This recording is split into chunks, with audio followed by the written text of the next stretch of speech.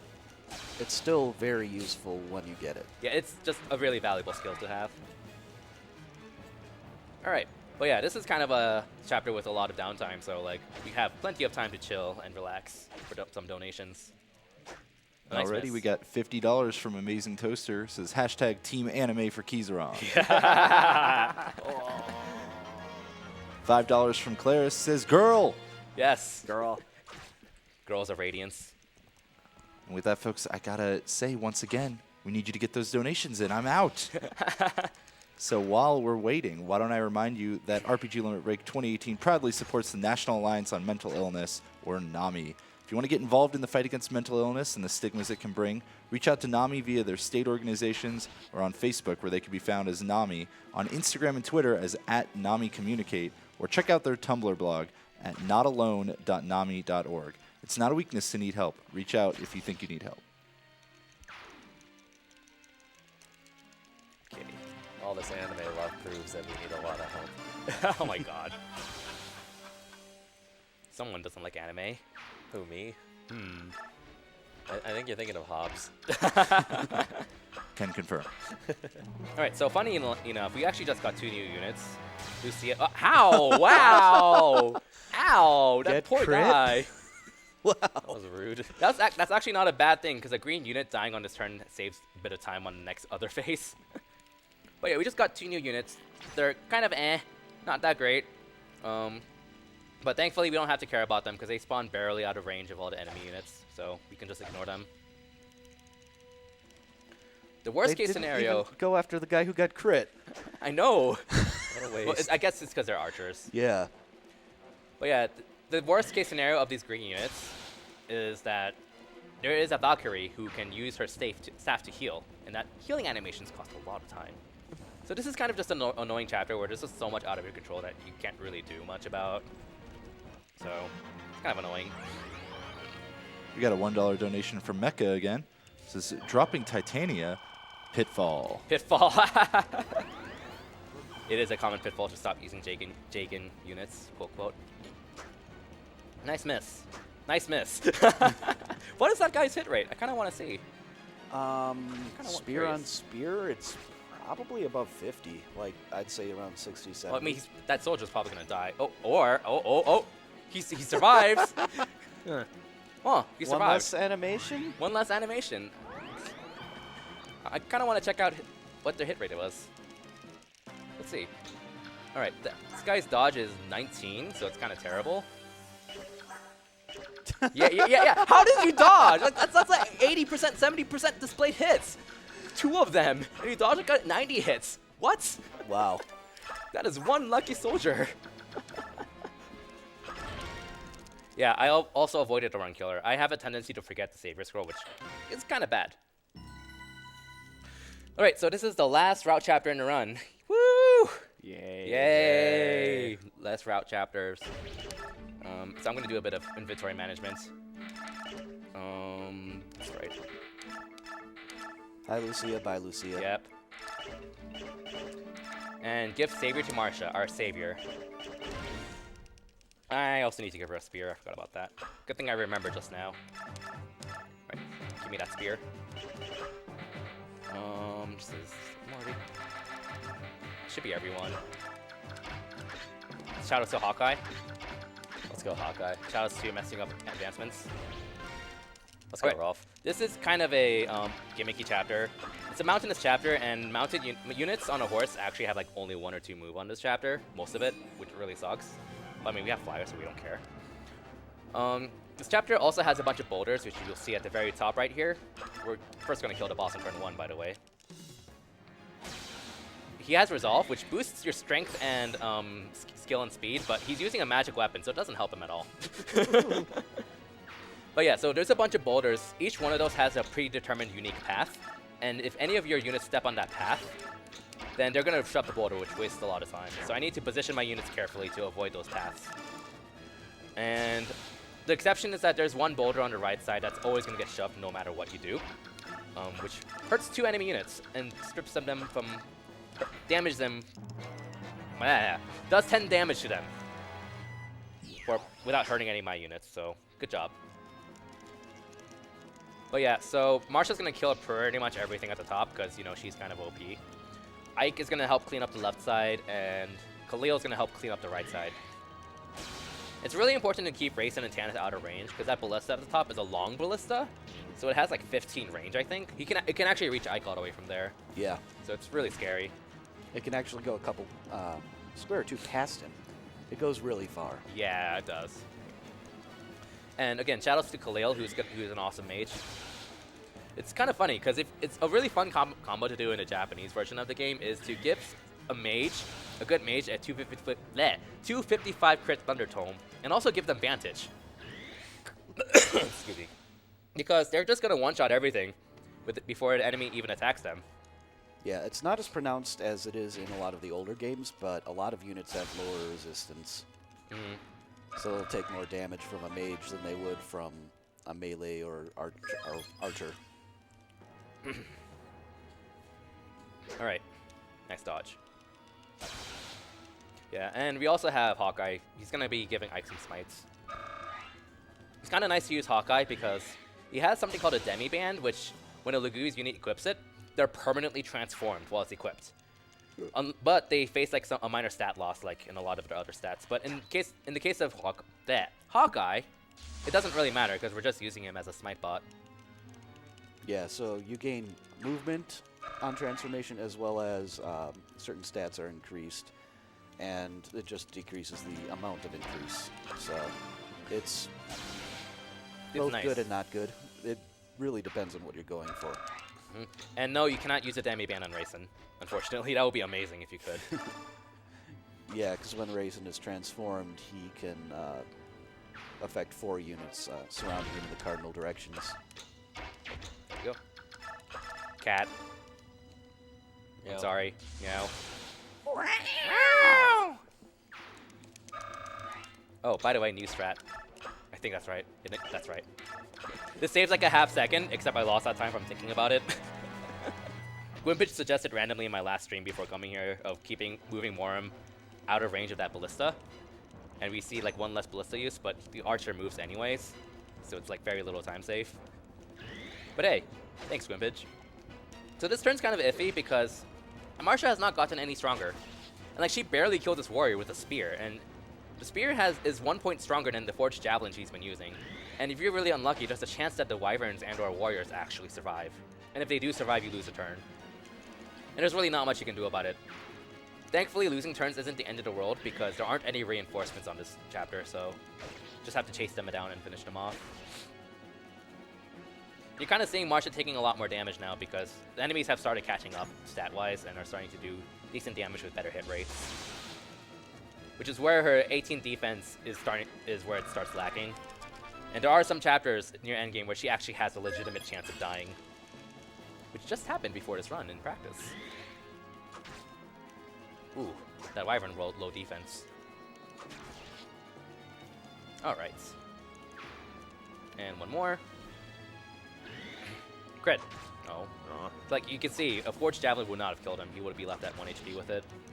So, very tight. Oop. Here, have my wrath. Taste my wrath. I should have attacked at 1 range. I forgot about that. See, this is literally my second time doing this strat, so I'm not used to it. Shout out to marathon strats. Here, have a smite. Go Hawkeye. Meow. Meow. And there's a Swordmaster up there, but thankfully he just attacks on Ike and it's at suicides on Ike, so. Shoutouts to a bishop that does like 0 damage to Khalil. Or she can dodge anyways. I mean, that's still technically 0 damage. Yeah, Yes. true. That is technically 0 damage. Let's go, Bishop. And that's the last kill Khalil gets, I think. Nice crit. Wow, that was actually really useful. Get crit. Get crit! Get crit. Way to not crit afterwards. And 2 more enemies. I mean, you kind of need to see those for those critical opportunities. Dead. Like that one? Dead. Okay, crit. What a surprise. Yeah. But 255 is pretty reasonable, I'd say. Yeah, nothing out of line with that. It gives you a pretty likely chance. All right, chapter 26. We get our third Pegasus Knight on this chapter. Very late, very underleveled, very weak. She is also a staff user, which is nice. And she is the only playable unit in the game who can use the rescue staff immediately without any training or investment. She is Alencia, the princess we've been protecting the entire time. Is a triangle attack in this? Yes, you can triangle attack in this game. I know what I'm doing casually. Yeah, there are actually 2 triangle attacks in this game.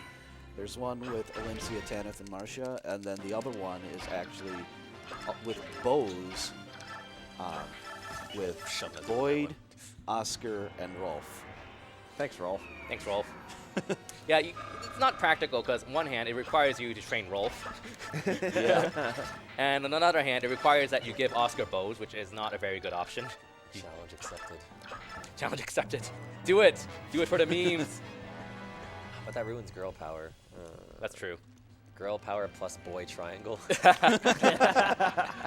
And they're all brothers, that's the theme. So girl power plus bros. That could work. But yeah, so I just used the rescue staff, and we never explain what it does, but in case you missed it, it's a staff where you teleport a distant unit up to the staff user. So in Alencia's case, what we did was we had her warp Marcia 3 extra tiles. It's really limited compared to like other Fire Emblem games, especially if you watch like the speedrun of Blazing Sword, because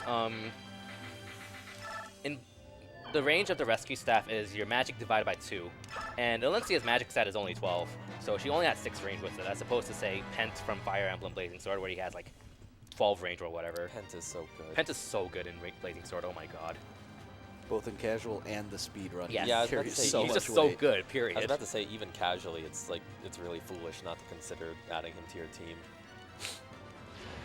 But yeah, the only other staff users you have on this game at base are Mist and Riss. Riss has like a D staff rank, I think, and Mist is E? Riss might be C yes. or D, I don't remember. I No, know Mist is E. he's D, He's as D? I recall. Okay. But the rescue staff requires a B rank, so you can't use it. Alencia starts with B rank, I think. I don't remember. It's enough to use it, so. Yeah, I want to say B. It's either B or A that she starts with. Yeah, so this chapter is scary. We actually equipped Marcia with the Laguz Guard now because the Full Guard, which negates extra damage from bows and wind magic, isn't relevant anymore. And instead, the most dangerous units for Marcia are the Laguz units, especially the Tigers, because the Tigers have really high mites and they're very accurate too. So, and the Laguz Guard halves all damage from Laguz, so that's going to be really important for Marcia for the rest of the run. Dead.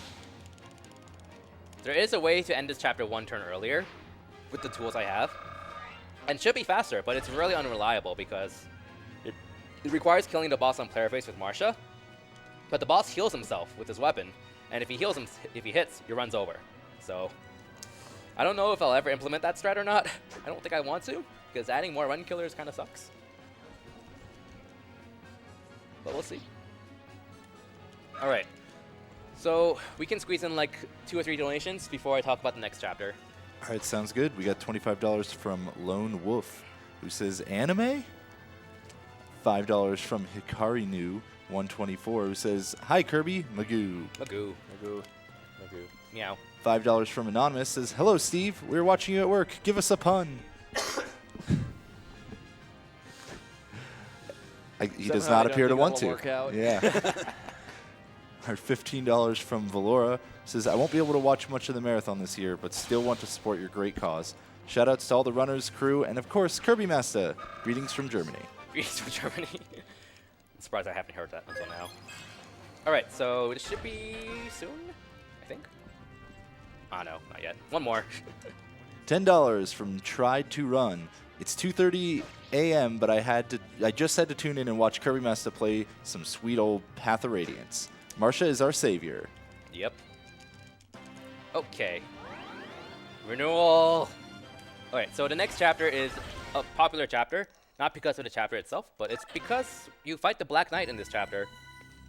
And that incentive has been met, I believe. Yes. So I've done this run with the assumption that I'm gonna fight the Black Knight because like a responsible adult, I checked the donations beforehand. You know. So I'm gonna do a little bit of prep for it. Giving Ike some healing items. That's fine. And we're gonna. Where are you? There you are. Hey, miss, how's it going? Here, have a master seal. Have a men's staff. And have a slim forge.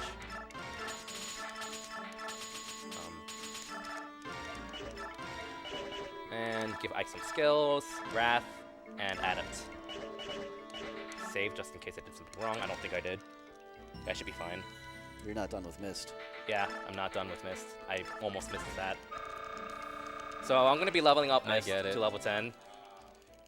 And then Promoter. She's actually a pretty good unit in the long run because she's the only character for the majority of the game who has a mount and can use staves until Alencia, but you only have like 3 chapters left in the game. Yeah, and in addition to that, you get a Sonic Sword earlier in the run from that guy with the first shove train. Oh, you get it from Tanith. So you get it earlier. Oh, yeah, that's right. I always seem to mix that up. I don't blame you. You just love the shove train so much. I know. But Mist is the best user of the magic weapon in this game, so... Yeah, the caveat is that you have to give her 2 arm scrolls because LOL using physical weapons with her. But like, she's a unit that's very much worth like using a Master Seal on her just because having an early mounted staff users is so valuable, and she has pretty respectable growth too. Alright, so 1 more level after this. Yeah, she's fully capable of becoming a hilariously dodgy character as well, because she has good speed growth and a hilariously high luck growth. And those are the 2 stats that affect that. Mistype? So like, I Sorry, told you did this was hear Girls say of Radiance. I told you this was Ladies of Radiance.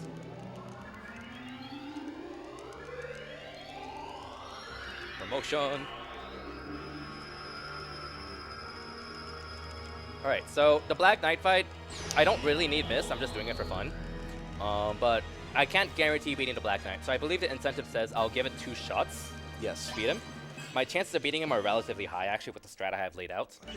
What do I need to do? Oh yeah. Save again. Save again. Well, first off, let's teach her Soul, because why not? And then I'll save after I do this advancement. Yeah. Friends! Oh wait, that's wrong. No, that's wrong. There you go. Alright, that should be it. So with the offline strats practice, I've succeeded 18 out of 21 times. I've done the Black Knight fight 4 more times in the practice room and only failed it once. So here's hoping I don't fail the fight. But first of all, about this actual chapter, which hopefully I'll only have to do once. I have Gwimpish deployed. He's gonna be awesome because he's really bulky. So he has 21 defense, which is ridiculous. And with the Night Ward equipped, which is an equipment that boosts your defense and resistance by +2, he now has 23 defense. His resistance is 9, I think, which isn't very good. But by using a Pure Water and a Night Ward, he gains a +9 boost to resistance. In other words, on top of having 9 move and having decent weapons and offensive stats, he just becomes an awesome tank and helps support Marsha in this chapter. Yeah, he's also a very good unit to use late game. He comes with the Paragon skill. He has good bases and good growths, so he's very usable even though he comes later in the game. Mm-hmm. But yeah, so we want to make kind of a detour in this chapter because there's an important skill we want to get in the upper left corner. So we're going to have Marsha open this door here. Gwimpish is going to heal.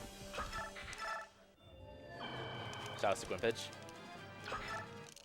And this chapter is scary because all 3 of the units I have deployed have a reasonable chance of dying.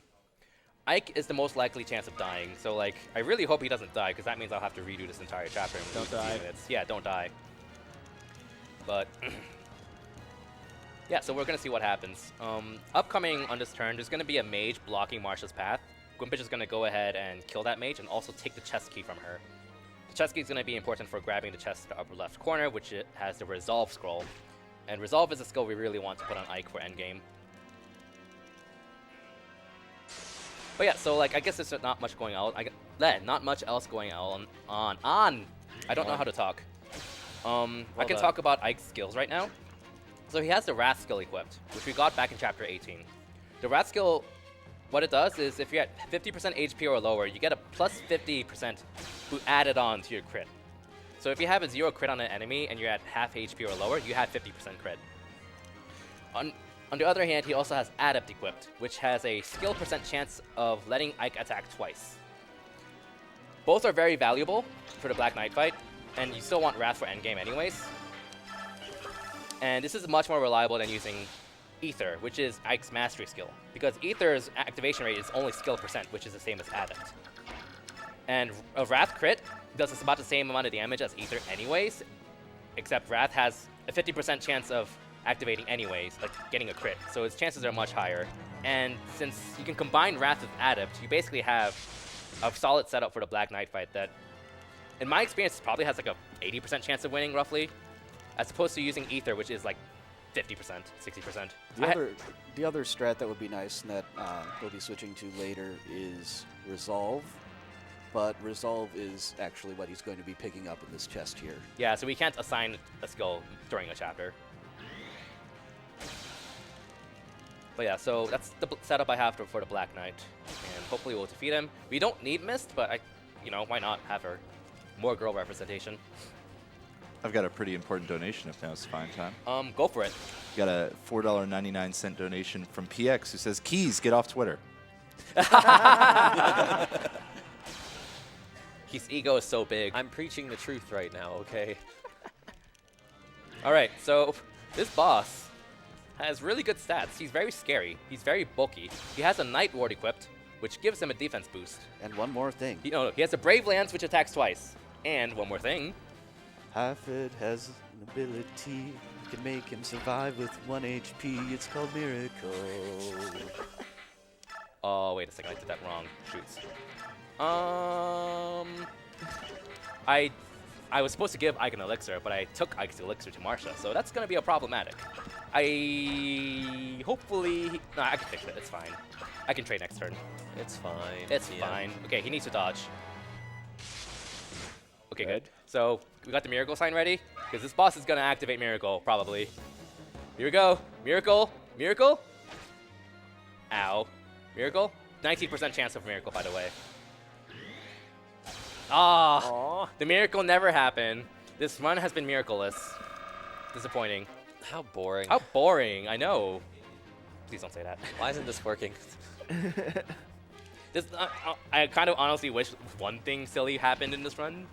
Although we had the counter, so that's good enough. Yeah. So, but No, hey. we had Rolf. You had That's the Rolf. silly Thanks, thing. Rolf. Thanks, Rolf. Blame Rolf. If I don't see somebody like draw something up on Twitter that just has like Rolf like sad while everyone's yelling at him, I'm like, Someone please draw that. If they haven't like already. he's just sitting there. He's like, oh.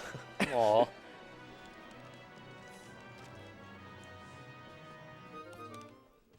Oh no, not another spear. All right, don't forget this. I've forgotten this so many times. Also the trade. Yes. Yes, that is important. Elixir. Thank you. Here, have an elixir. Have another elixir. All right, here we go. Black Knight fight. None shall pass. None shall pass. Tis but a flesh wound. 73. Ow, that hurts. Ike's Biorhythm is bad. Yeah. That sucks. That's gonna be iffy. On the plus side, of Black Knight's hit rate's good, which is we want. There we go. It's a bad sign. This is all your fault, Keys. Hey man. But you don't actually need a trained Mist to heal him here, by the way. But it's nice to have one. Yeah, so now this is the typical thing that you're going to see. He has to hit, and if he hits, Ike has a 50% chance of getting a crit. Good. Nope, no crit. Ike is actually lower on strength for some reason, too. That's a little problematic. We'll manage. We were in this situation before the run, and it worked out, barely. So, let's see. All right, hit. 24% chance adept, 50% chance of a crit. Good. Good. There's a crit. Good. So that's turn 2. We have 5 turns to beat the Black Knight, and we're gonna get a strength up here. Not sure why he's lower on experience here. He's supposed to be at 26 strength coming in this fight. Whatever. All right. Are you hyped for Mist? Are you hyped for Mist? Let's go! Mist! Let's go! So a lot of people probably haven't seen these animations. Her crit rates here. Woo! Bop. Soul? Soul? Soul? Soul? Soul? Oh. Nope. She has an 8% chance of activating Soul. Aw. Boring. Agreed. Agreed. It's actually nice to kill these priests. That's the real reason I deployed Mist, so she can kill these priests, because they have a random chance of healing the Black Knights when he's lower on health. It really sucks if it happens. So, yeah. And the Black Knight does not attack Mist. You don't have to worry about that. Hit. Hit, hit, hit. Good. Nope. Okay, that's turn 3. I have 2 more chances of a Wrath, assuming I don't miss any hits.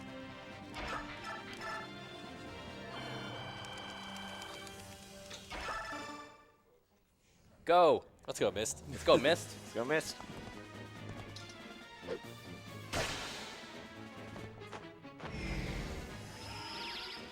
Ow. Let's go, Mist. Ah, No soul. no soul. Disc, disc. All heart, no soul.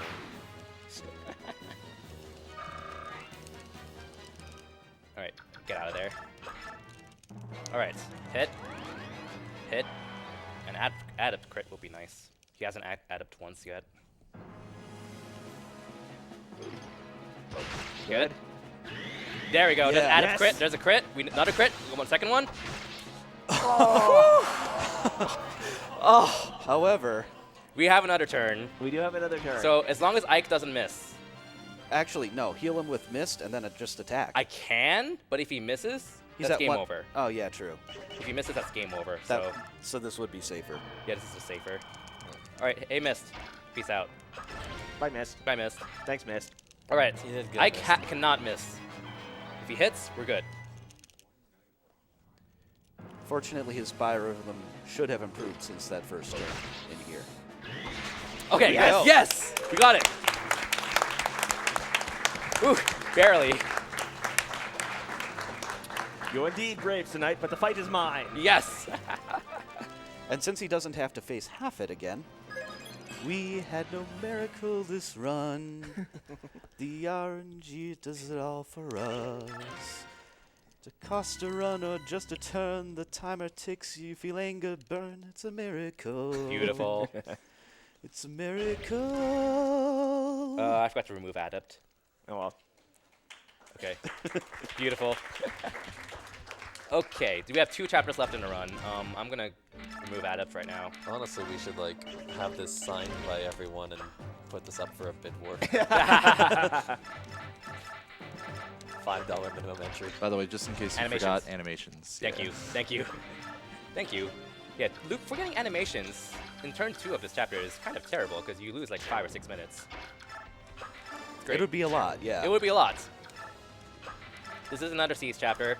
Kind of guess what we're gonna do. Fly. Fly, you fools! Just wing it. Just wing it. So we have this guy named Tiburn. He's a yellow unit. He's incredibly OP, but again, we want him to do nothing because it wastes time. So we did kind of a smite. He dodged! He dodged! Oh my god, I've never seen that. Wow. Will he survive? Will he survive? He's gonna survive! Oh my god! Wait, can I keep Mordecai alive in this chapter? If you have Marum rescue him, I think Marum would die instead. I was If supposed you- to unequip Marsha. I forgot about that. Hopefully that doesn't mess anything up. I don't think It shouldn't. I don't think it should. Because the enemy AI is really finicky on turn 2, because the positioning of Marsha and Ike are really specific. And everyone will barely be out of your way for the throne. So it's going to be really iffy. I didn't want her to kill these units, but I think it should be fine. This is fine. Yeah, it should be fine. It's fine, TM. Fine TM. Just remember to unequip her. Oh, one last leaves a girl. Okay, can I keep Mordecai alive? I think I can. Oh, dang it. Oh, no. Wait.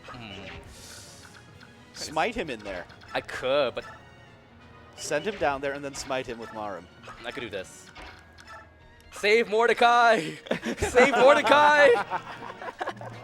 See, Mordecai's supposed to die in this chapter, but I've literally never seen him I dodge can't before. believe this is happening. Oh god, this is bad. 5 to 10% chance. No. Well, Well, Mordecai's gonna die. well, something wrong is bound to happen eventually. Something wrong is bound to happen. That's like around a 5 to 10% chance, and like a 50% chance of having that chance in the first place. So, you know, it happens. Yeah, the end strat there, as you may be able to guess, is having Marcia kill the boss and then Ike sees. Yeah. So if she's asleep, she can't do that. I mean, if the legendary beasts can run away from me when I put them to sleep. in Animations. Pokemon, then Yeah, animation. I'd like to think that something like that's possible. All right, Mordecai. Sorry, buddy. Sorry, buddy. At least Hawkeye's alive. This is why I use Pure Water on Ike, because the Bishop, at Ike's base resistance, the Bishop's always going to try to put him to sleep. But I don't have time to use a Pure Water on Marcia, because she has to use both of her player faces to pick up Ike and then drop him. Oh. Yeah, there it is. Yeah. Oh. Well, he can dodge twice. Maybe. Oh. Bye, Mordecai. Bye, Mordecai, friend of humans.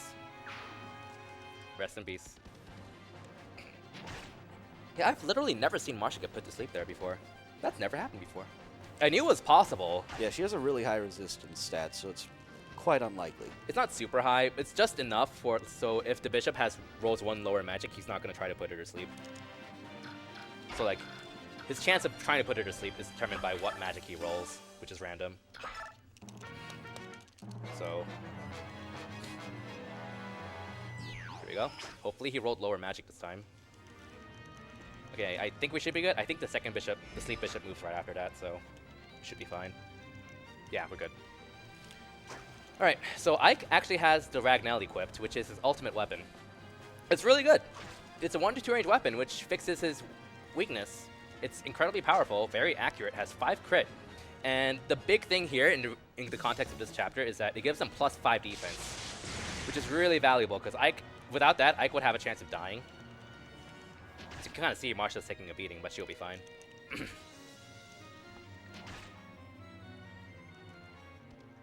But yeah, we just kind of wait it out so we can read a donation or two here. Sure thing. We got $250 Wow. from Tails Fox 88. They say Woomy. $5 from Kyo again, who says, "Go Black Knight, go." Magoo. Too late for that. Too late. And $5 from Mac Attack that says, "Mist is the real MVP." To be fair, if she didn't kill those priests, they probably would have healed him. Let's go, Mist. Yeah, let's go, Mist. Girl power. Girl power. Quick reminder, folks, there are 4 prizes available up until the end of this run, including the one that Kirby is displaying right now. So if you want to enter in for the chance to win those, it's a $5 minimum donation for the strategy guide and $10 minimum donation for the other 3 prizes. This run is almost done, so make sure to get those in. Yeah, we're 1 chapter away. Next chapter's endgame. Which, unfortunately, can go wrong, so... Yeah, I admittedly made my estimate a little bit tight. But, hey, 220 estimate, perfect.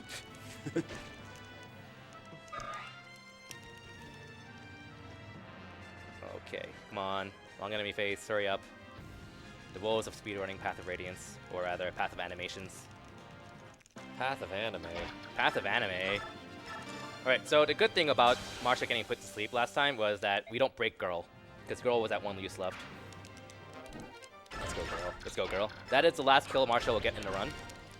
Thanks, Marcia. Thanks, Marcia. You did so well. Alright, last chapter. So we're going to give Ike Resolve, which is a skill that activates when you're at half health or lower, just like Wrath. Except in the case of Resolve, what it does is it gives you a plus 50% boost to your strength, skill, and speed, which is really valuable. Alright, Yeah, so he has a high chance to crit, and his hits are more powerful to begin with. he has a 100 hit too, which is nice. So I can't miss.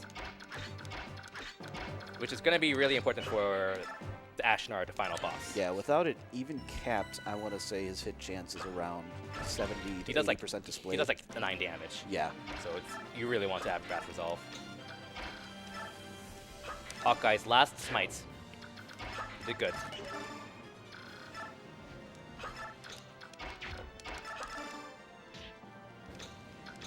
I forgot, Mist was supposed to shove Raisin, but she's mounted now, so she can't.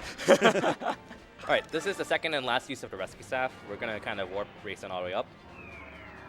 So we can get Marcia pretty much 2/3 of the way across the map in 1 turn.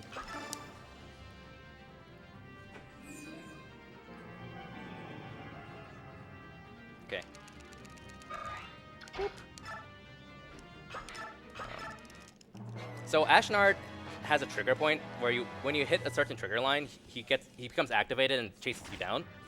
This works differently in the Japanese and English version of the game. In the English version, I think the strat is to kind of go straight through the middle, but you kind of want to go around the side in the Japanese version. The trigger point's like one line up, like 2 tiles above the stairs, you see. In the English version, he really only attacks on the higher difficulties, whereas on the Japanese version, he just does it. Yeah, from what I remember correctly. I think like English is technically a little faster on this chapter because of how his AI works. I don't know. Localization changes. Don't ask. Okay, so we drop Ike here. Now Ashnard is triggered because he's going to go ahead and attack Ike. I almost ended the turn there. That would have been bad. Alright, so Ashnard has to hit Ike. He has a roughly 2/3 chance of hitting Ike. If he hits Ike, both Wrath and Resolve will activate, and Ike will have 2 chances of a 50% crit. He just has to land one of them. So he has to hit. Hit. Good. Good. Okay. 2 chances of a 50% crit. Okay. One more. Come on. 50. Okay, that's fine. I'm guaranteed to finish the run.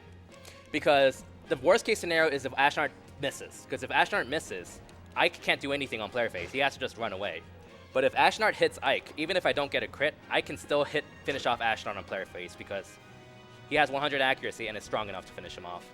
So like, I'm sad I didn't get the crit, but like, at least Ike got hit, because the worst case scenario is I would game over and I have to start over this chapter, and that would kind of suck. So it's all right. And just to be clear, time is not on the final hit on the boss; it is on the final save. Yes, time is on the final save, which will be shortly after it.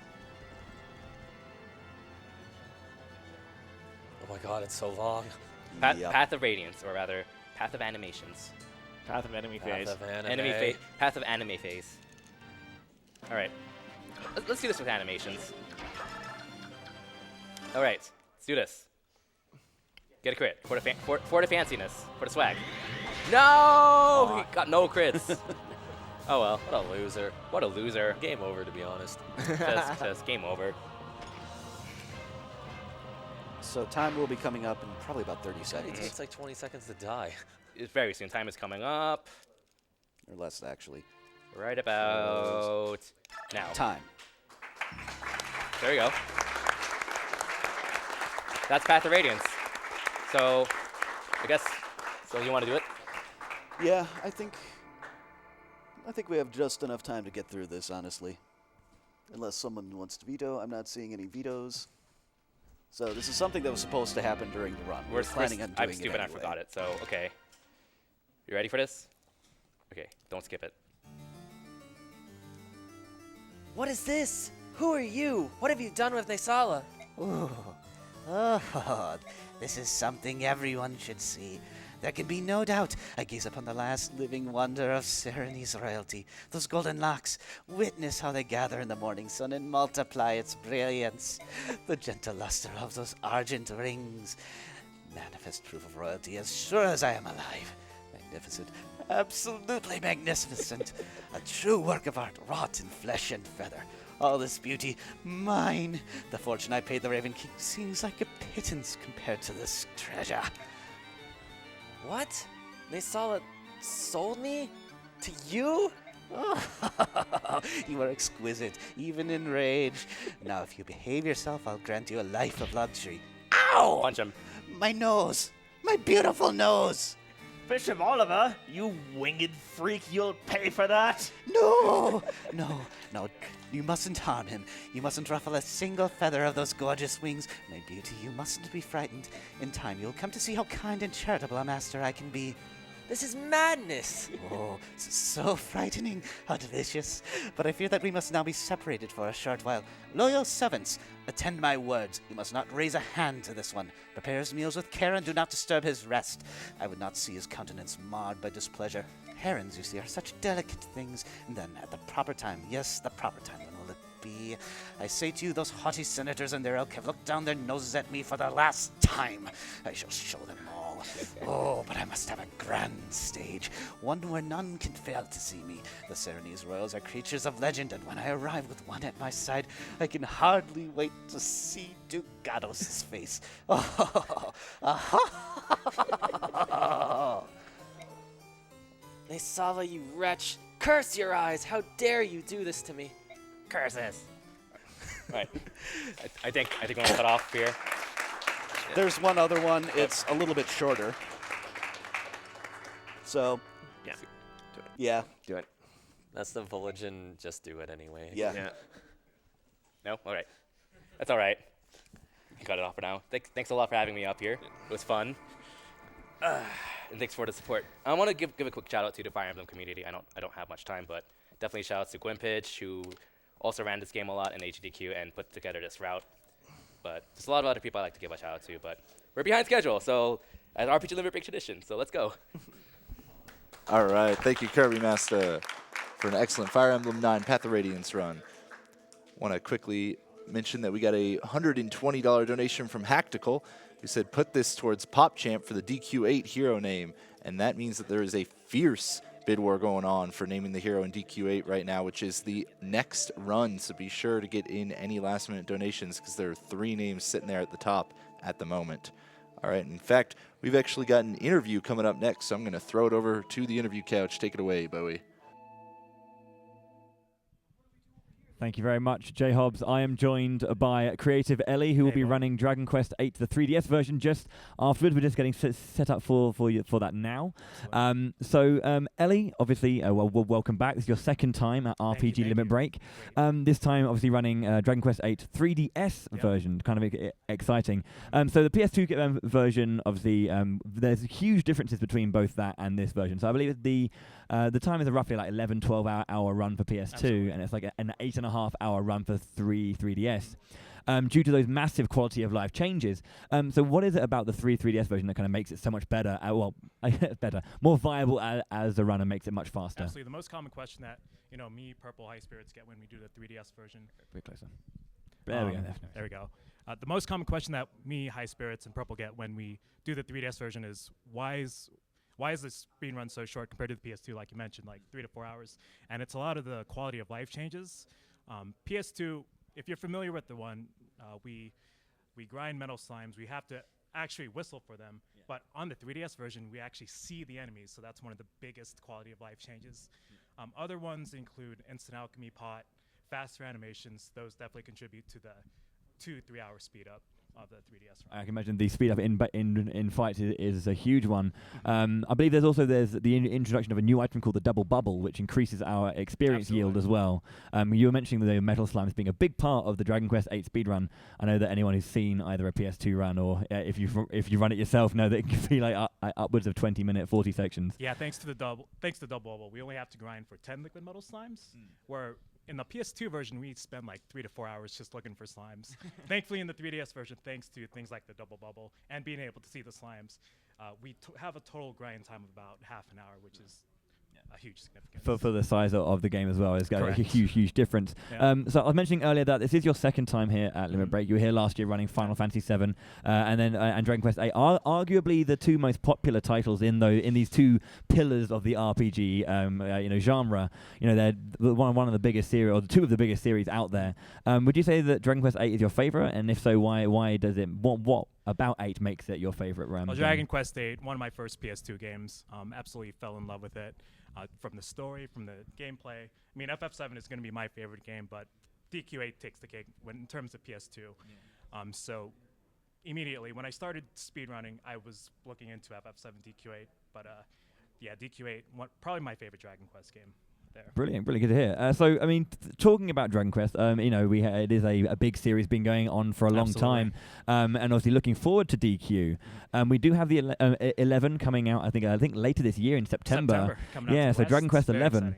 Is that kind of something that we can expect to see from you as a big fan of Dragon Quest in terms of running? Yeah, well, in terms of running, if I love the game, I will definitely take a look at this. Take a look at speedrunning it. but I will be all over that casually, like sure. everybody else. Excellent. So, I mean, maybe we can see perhaps you and High Spirits running it next year, or racing it at next year's RPGLB, maybe. Something that you don't know, or you never know until you play that game and see it. So, what are your current goals as a runner? Because I know you've been working on Dragon Quest VIII. Is there a kind of a goal time that you're trying to bring the game down to, like maybe the low 8s or sub 8? Thanks for asking. My DQ8 goal for PS2 has always been getting sub 12. I'm still working on that. 3DS, I'm pretty content with it, but I do want to look into more optimization, so I want to get that down to 730. In terms of like other games, I love Dragon Quest, I love Final Fantasy. So what I want to do is I want to pick up games from each of the series and work on them individually. Sure, brilliant. Yeah, it's always nice to kind of like focus those goals when it comes to speedrunning, because it's very easy to kind of have either lofty goals or try and reach a bunch of different ones, and it's always nice to kind of focus that. So kind of like speaking about this run as well, this is a long RPG, but we can't go through that without kind of having a few challenges. So I think the one I wanted to kind of bring up was the fact that you're going to be fighting a certain boss blindfolded, or at least blind. You aren't going to be looking. So without spoiling too much about how it's going to go down, how did you go about learning this or preparing for this blindfold fight? Well, the preparation just comes because in the battles, there's going to be audio cues that I look for. One of the reasons why I chose a specific fight to do blindfolded, first of all, the boss is pretty straightforward. You can kill him in like 3 to 4 turns, but I wanted to make it more interesting by doing it blindfolded, so that's why you see it as an incentive for this. Yeah. Of course, yeah. Always trying to work on the different senses that we have, and try to get that mastery of the game down. We have a bunch of fun ones as well, like the DQ staple of Puff Puff. Absolutely. Is there a particular character you want to see receiving the Puff Puff at all? I always love my guy Yangus. Yangus for Puff Puff. Some love. Yangus for Puff Puff. And then, of course, there is... am I right in reading this when it says that you wanted to punch Prince Charmley? That's right. I want to punch Charmley's Domenico. I'm sure everybody who's familiar with DQ8 wants to do the same thing. Well, if you want to see Charmley get punched, you know what to do. Creative Ellie, thank you very much indeed for joining me. I do want to let you go and get set up and see this run. Obviously, if you haven't seen the Dragon Quest VIII run yet, this is a great time to see it. Ellie, best of luck. Thanks for having me, Bowie. And you're going to be great. Don't worry. Good luck. Cheers, guys. See you soon. Thank you very much, Bowie, for the wonderful interview with our next runner, Creative Ellie. We are RPG Limit Break 2018, coming to you from Salt Lake City, Utah. We are raising money for NAMI, the National Alliance on Mental Illness, which was formed in 1979 as grassroots advocacy organization by a group of parents whose children suffered with serious mental illnesses, and NAMI have maintained that focus to this day. This year, we are being sponsored by Twitch.tv. Let me give you a few donations.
We are back with RPG Limit Break 2018.